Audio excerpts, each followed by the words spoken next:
Bismillahirrahmanirrahim. Assalamu alaikum, dear students. زه یم ستاسو د فزیکس ټیچر رفیع الله او د یوټیوب چینل نوم دی فزیکس ویت سر رفیع. زه د ټول ناول خو چونکې مونږ کنټینیوسلی ویډیوز اپلوډ کوو او روان دي. که تاسو د وسه پورې چینل نه سبسکرایب کړی نو هغه سبسکرایب کړئ،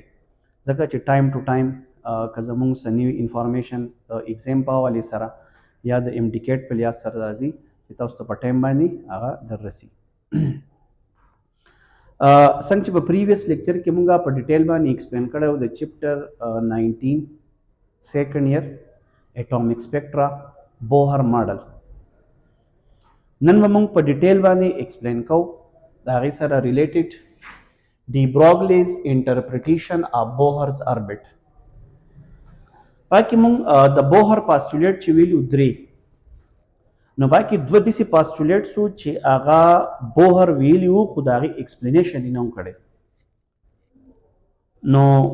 هغه مین هغه دوه پاسټولیټس هغه تاسو ته به یاد دي چې د بوهر یو پاسټولیټ دا و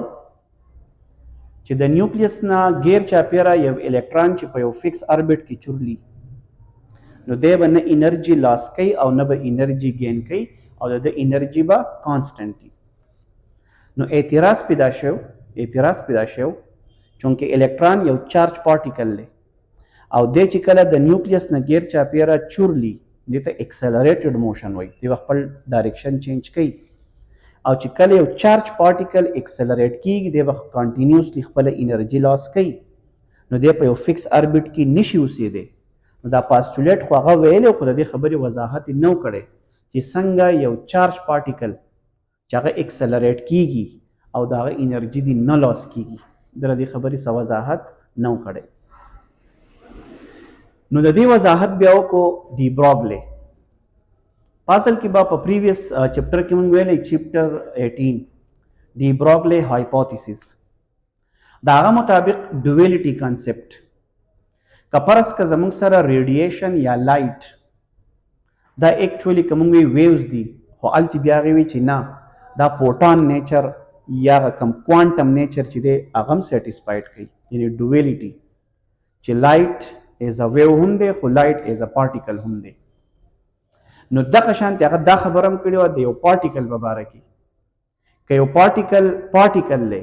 خو په ده کې هغه ویو نیچر هم ایگزیسټ کیږي او هغه یو اکویشن ورکړی چې لیمډا از ایکول ټو ایچ اوور پی یا لیمډا از ایکول ټو ایچ او د پی په ځای ایم وي. نو په دې کې هم ویولین نیچر شته یا ویو نیچر هم پکې ماس یا پارټیکل نیچر شته. نو د بوهر د دغې خبرې چې کله یو الکترون په یو فکس اربټ کې چورلی دی به خپل انرژي نه لاس کوي. نو مسله دا پیدا شوه چې بوهر وی الکترون ایز ا پارټیکل دی، ده ول حل دا راویستو چې په اصل کې د الکترون ایز ا ویو دی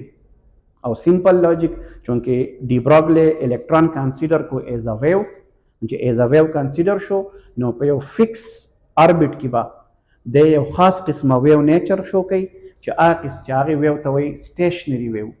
او تاسو په فرست ایئر کې به ویلي په ویوز چپټر کې چې سټیشنري ویوز هغه ویوز دي چې هغه انرژي نه ټرانسمیټ کوي،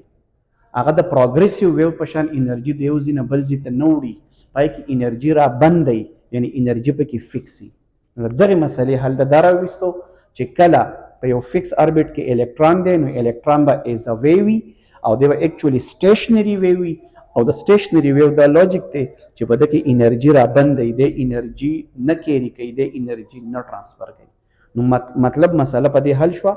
چې بوهر وی دی ایز ا پارټیکل دی، نو چونکې ډي بروګلی وی دی ایز ا ویو دی او بیا خاص قسمه ویو دی چې هغې ته سټیشنري ویو وایي. او موږ ویلو سټیشنري ویو هغه ویو دی چې د انرژي د یو ځای نه بل ځای ته نه ټرانسفر کوي. او سمپل لاجیک دا ورکو چې الکترون تاسو ټریټ کوئ ایز ا ویو، د دې مسلې به حل راوځي. نو ګورئ ورته according to de Broglie electron is a wave instead of particle. د پارټیکل په ځای ایز ا ویو ټریټ کوي د ډویلټي نیچر مطابق. یو خبره خدا شو چې دی به ایز ا پارټیکل نه ایز ا ویو مونږ ټریټ کوو. دویم according to de Broglie electron is a stationary wave یو خاص قسمه ویو چې هغه ته stationary wave وایي and that is the reason it does not radiate energy while orbiting دی به انرژي نه لاس کوي او د انرژي به کانسټنټ وي. what's the example په تور که فرض که دا زما سره نیوکلیس دی پوزیټیولی چارج نیوکلیس دا زما سره الکترون په تھرڈ آربٹ کې دی یا په تھرڈ نمبر شیل کې دی نو دا له کانسپټ داسې جوړ کو په دې ځای کې به تاسو وګورئ اوورآل د n is equal to 3 مطلب به اکچولی سي چې تاسو زره خبره سیمپل کم 3 لیمډا یعنی هغه ویولنګ نیچر دی لکه ویوز دی او ویولنګ به جوړو نو د n is equal to د n is equal to 3 مطلب به دی به داسې قسمه سټیشنری ویوز د هغه لوپ په شکل کې کریټ کوي چې 3 لیمډا پکې جوړیږي او 3 لیمډا که تاسو وګورئ 3 ټایم ویولنګ لکه مثال په تور که تاسو وګورئ څنګه چې به زموږ سره په فرست ایئر کې دا به هغه سټرینګ یا رسۍ وه په دې کې چې به سټیشنري ویوز جوړ شو نو که تاسو وګورئ لیټ سپوز که دا انسیډنټ دي نو دا ریفلیکټډ ویوز دي دا ریفلیکټډ دي نو په اصل کې که تاسو وګورئ نو دې ته موږ وایو سنګل لوپ او دا برابري هاف اف د ویو لینث نو دا دوه لوپس چې راوځي شي دې ته 1 لیمډا وایي دا 1 لیمډا شو داسې که دا سره راوځي شي دوه لوپس نور نو 2 لیمډا شو او چې دوه سره نور راوځي شي نو 3 لیمډا شو نو د دې خبرې مقصد کله چې دا الکترون په تھرډ آربټ کې دی دی به داسې قسمه ویو جوړوي چې هغه به زموږ سره 3 لیمډا او 6 لوپس وي لکه فار ایگزامپل دې ته وګورئ که دا n is equal to 3 دی نو که تاسو وګورئ د دې ځای نه که زه سټارټ واخلم نو دا هغه یو ویو شو کوم چې تاسو ته د ریډ په شکل کې ښکارېږي نو دا ورسره هغه بل شو او اوورآل که تاسو وګورئ دا هغه لوپ شیپ یا سټیشنري ویو دی نو که تاسو وګورئ n is equal to 3 نو 1 2 3 4 5 6 څه مطلب 6 لوپس دي یعنی 3 لیمډا اوس که زه ووایم ها this is called one wavelength د ریډ دپاره دا شو او دا شو دې ته کمپلیټ wavelength وایي نو ګورئ 1 لیمډا 2 لیمډا 3 لیمډا overall نو مطلب دا half of the wavelength دا بیا 1 لیمډا د دې ځای پورې 2 لیمډا د دې ځای پورې 3 لیمډا شو زموږ سره څنګه چې زموږ سره په سټرینګ کې اوس که څوک وایي چې نه n is equal to 3 نه وایم n is equal to 4 په 4 آربټ کې چې دی نو دا ډایګرام انتهایی سمپلی به داسې وباسئ چې پای کې زموږ سره 4 لیمډا برابر شي په دې سرکمفیرنس کې 4 لیمډا نو د هغې دپاره به تاسو وباسئ 8 لوپس and so on دا کمپلیټ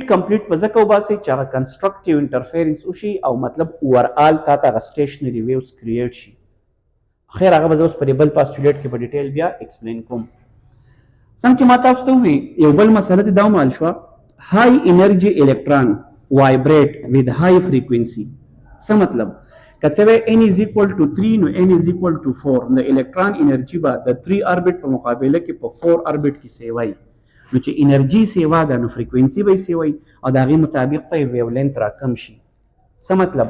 high energy electron vibrate with high frequency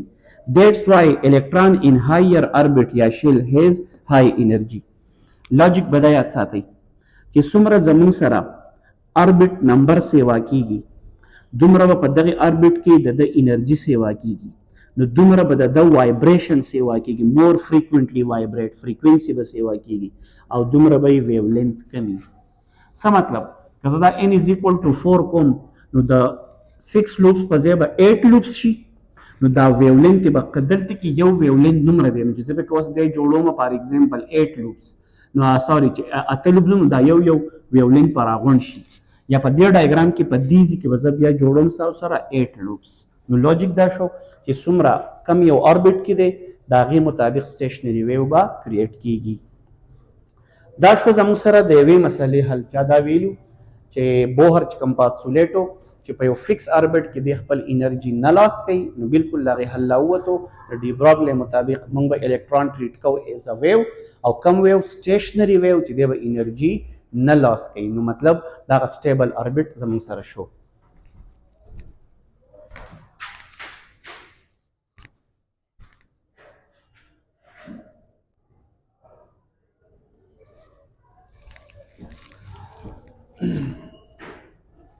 زموږ سره د بوهر ماډل یو بل پاسټولیټ داسې و چې هغه د هغې مطلب بوهر د هغې ایکسپلینیشن نه و کړی او هغه دا و چې د نیوکلیس نه غیر چاپیره الکترون په یو فکس اربټ کې اوسېدی شي کوم چې هغه ته الاؤډ دی د هغه د انګولر مومنټم مطابق. څه مطلب؟ د هغه یو پاسټولیټ داسې و چې الکترون د نیوکلیس نه غیر چاپیره اگزیسټ کېدی شي په یو خاص اربټ کې چې د هغې اربټ انګولر مومنټم به برابري n ټایم یا انټیګرل ملټیپل اف h اوور 2 پای. د دې هماغه وضاحت نه پیش کړی چې څنګه به انګولر مومنټم برابري NH ډیوایډډ بای 2 پای. نو د هغې دپاره هم ډي براګلي د هغې ویو نیچر مطابق د هغې حل راویستو او د هغه دغه پاسټولیټ یې ایکچولي ډیرایو کو نو هغې ته غوږ کېدی. الکترون اونلی ریوالو in certain energy states په هر ځای کې نشي کېدی. نو څنګه چې اوس ما په دې پریویس ځای کې د هغې وضاحت وکړو نو هغه داسې دی څنګه چې ما تاسو ته وویل که دا زما سره نیوکلیس دی لیټ سپوز دا یو اربټ دی نو الکترون په هغې اربټ کې اوسېدی شي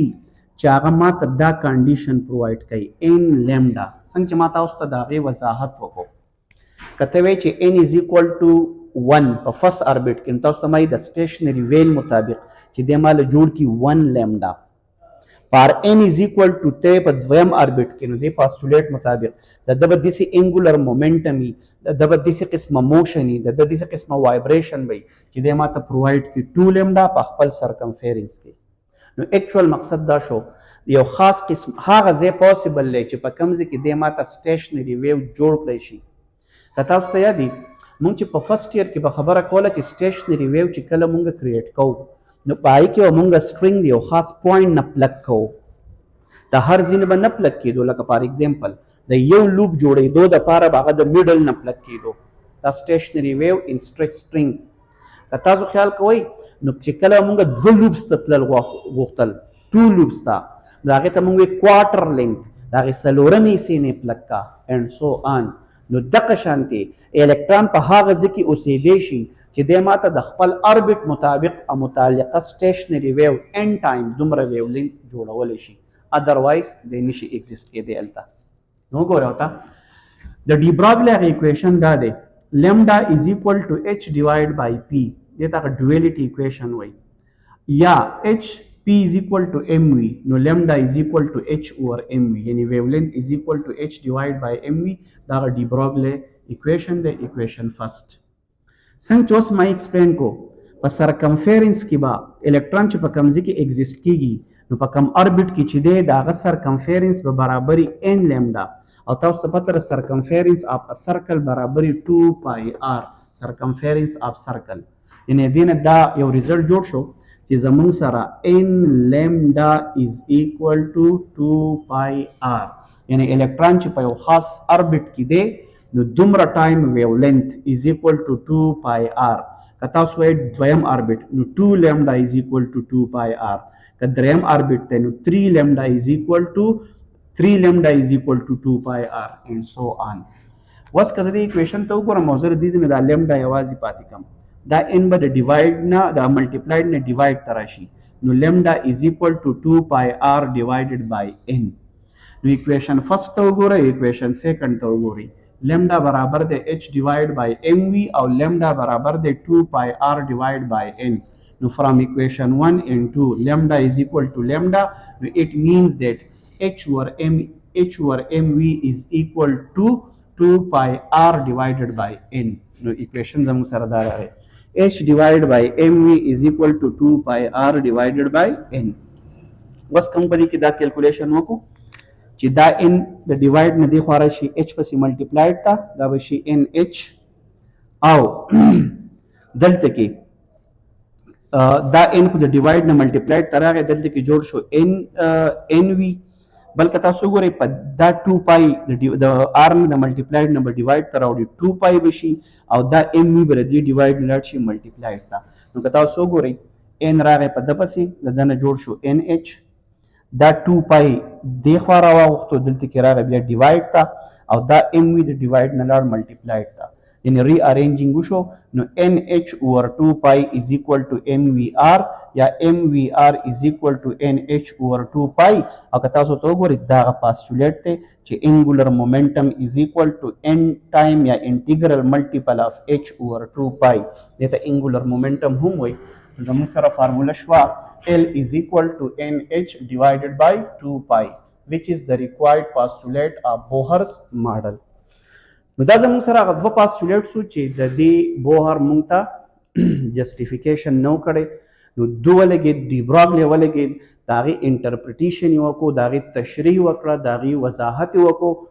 خو په کم بیس باندې د ماډرن فزیکس مطابق چې هغه پارټیکل واغستو ایز ا ویو نو د هغې په لحاظ سره دغه دواړه پاسټولیټ ایزیلی سالو شو. امید دی چې لیکچر به ستاسو خوښ شوی